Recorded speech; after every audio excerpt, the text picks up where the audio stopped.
Hello all, Mike here, and last time I got in front of the camera we were talking about the cue in the habit loop. Now, originally I talked about the four components of a habit development, which is the cue, the motivation, the action, and then the reward.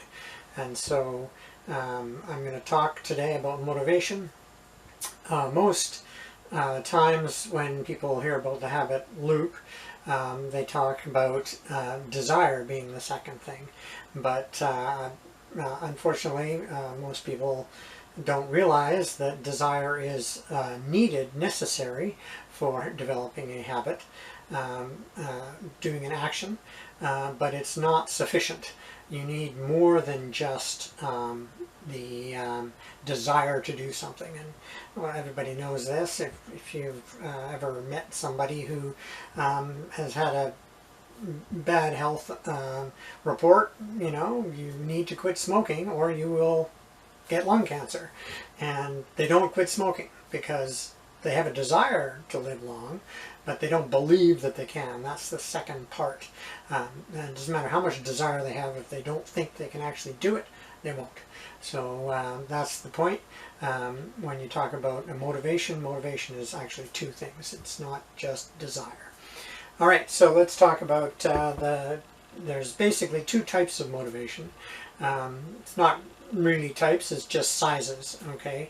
So there's the big type of motivation that everybody talks about. You know, I'm going to change my life, New Year's resolution type things. They're going to get healthy, they're going to exercise, they're going to do all these great things. I can make double what I did last year, I'm going to sell more than I did last year, all these great motivating plans, right?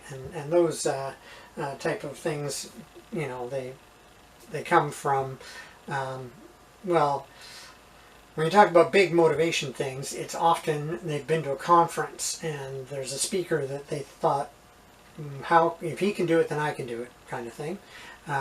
They've starting a new year. That's what New Year's resolutions are about. When people have a new, something new coming in, like a new time, clean slate, they think they can, you know, change everything, and they're gonna, you know, go exercise, and they're gonna do all these things. In this new year, I'm going to be a different person at the end of the year, which is true. But often they're not in the way they want it to happen. And so then there's the other motivation that comes from learning something new. That's another big thing, right? You learn something new and you think, oh, well, that means I can do all this, this, and this. And that's great, but unfortunately you can't just ride on the knowledge of something without actually developing the minimum habits that it takes to actually do the thing long term. So that's big motivation. The second one is I call micro motivation, which is the little motivation you need to actually create the habits that you need on a daily basis to produce what you want. So the easy explanation is you walk into a dark room, you turn on the light. That's a micro motivation. The room is dark, you're motivated to turn the light on. You don't even think about it, you don't even notice it, but the reward, of course, is now you can see where you're going. Same thing with brushing your teeth. Your teeth are no longer fuzzy, or you tie your shoes because you put your shoes on. These are all little micro motivations that you desire not to have your feet fall out of your shoes, so you tie your shoes. You don't think about it, you just do it. And but without the motivation to actually do it, you wouldn't do it. So those are the two types. There's the big motivation that's going to change your life, and then there's the little motivation that actually changes your life. So there you go. Now, earlier I talked about that motivation is two things. It's desire, which everyone talks about. You know, you have to have a big reason why, or you got to reward yourself to have the desire for the reward. That's part of it.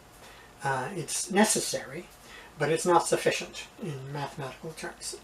You need desire and you need belief, and they're a multiplication of each other. So if you have no desire, but lots of belief, you don't have any motivation. If you have tons and tons of desire, but no belief, you're not going to do it. So you need a little bit of both, and the actual goal when you actually are developing habits is to reduce the amount of desire you have, but increase the amount of belief you have. And the reason is because if you have a tremendous desire for something and a great belief that you're going to do it, then instead of motivation, or instead of a habit, what you have is an addiction, which is not something you don't want. You don't want to be addicted to something. You see people sitting on stools, putting money in a machine and pulling the one-armed bandit over and over and over again because they have a great desire and belief that they're going to make money. Reality is they're not, because and everybody knows they're not. They even know they're not. But maybe this time I'm going to make it. And so that's an addiction. The desire goes up as along with the belief that they can do it. So they can sit there for hours and hours and hours doing that over and over and over again, losing their money. That's an addiction. Same thing with smoking. You know, you believe you can smoke and you desire the nicotine, you just smoke more and you smoke more and you smoke more. It's not something that you can curb unless you decide, I'm not going to smoke anymore. Right? But as soon as you start smoking again after you've quit smoking for a while, you are right back into it again, because you have the desire and the belief, and the desire doesn't go down. It continues to remain stable or go up.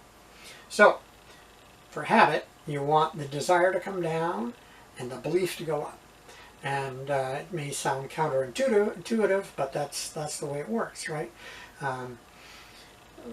Whenever you do something over and over again, it gets boring and humdrum. And that's the reality of life, right? First time you do something or see something or go somewhere, it's exciting.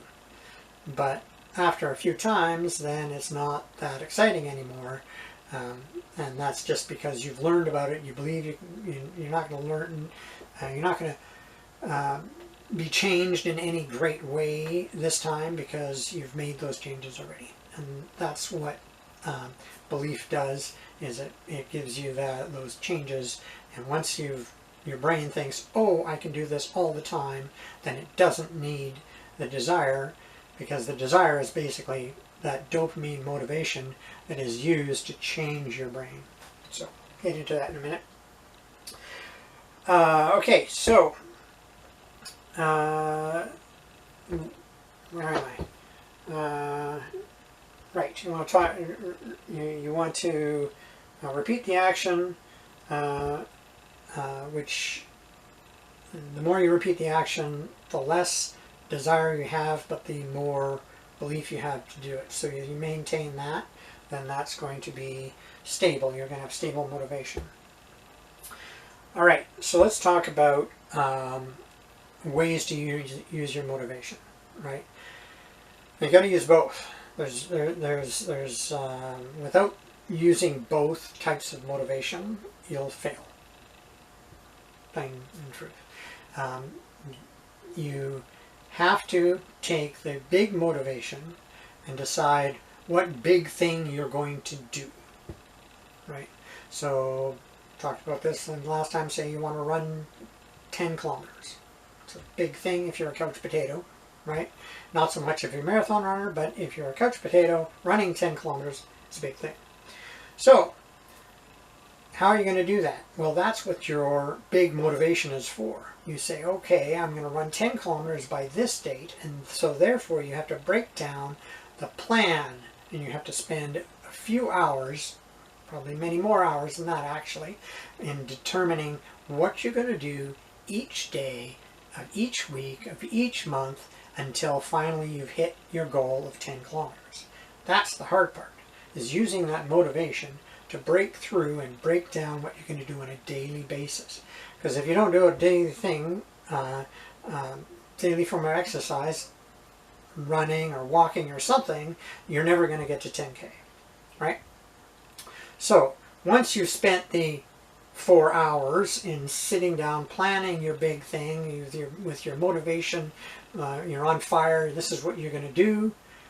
Now, at the beginning of your plan, then you have your micro motivation. Okay, today I'm supposed to put on my shoes and go walk to the end of the block. That's tiny. That's a small thing. It's a micro motivation. You have to believe that you can do it. Yes, I can put on my shoes. Yes, I can walk to the end of the block. And you have to have a desire to do it. The desire is, I want to be able to run 10K, and this is the first step, right? So you get out there, you do the little micro action because of the motivation you have and the belief you can do it and the desire to reach your goal.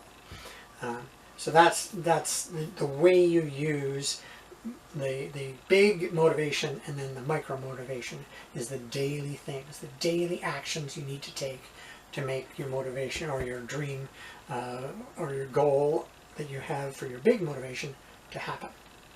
And without both of them, you're not going to do it. Lots of people have big motivations. Yeah, I'm going to build, a really big business. Well, that's great, but what are you going to do tomorrow to build your great big business? Are you going to listen to more YouTube videos? Hopefully not.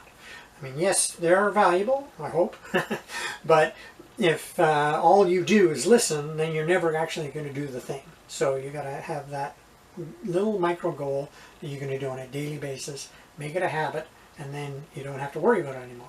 You move on to the next things. All right, so this is going to be a short video. It's shorter than the last one anyway. So there's basically, to sum up, you have two types of motivation. One is a big motivation, and that's the motivation you need to do the plan. Get the goals, write it down, do the hard work of figuring out where you are, because if you don't know where you are, it doesn't matter which direction you go, you're still going to be lost. So you have to stop, figure out where you are, and then plan what you're going to do each day to get out of where you are into the place you want to be. The next thing you have to do is to have that one daily action that you're going to perform once you start. And you start performing that daily action, and then you add, of course, as your plan is, you're going to add either time or repetitions or other activities so that you can eventually reach the goal that you have, the big goal, but only by doing those little actions on a daily, consistent basis. So that's motivation, right? Motivation is those two things, desire and belief. And without both of them, you don't have it. So hopefully this helps, and I'll get back to you again. We'll talk about the action and what it actually means. So we'll talk about that next time. All right. Talk to you later. Bye.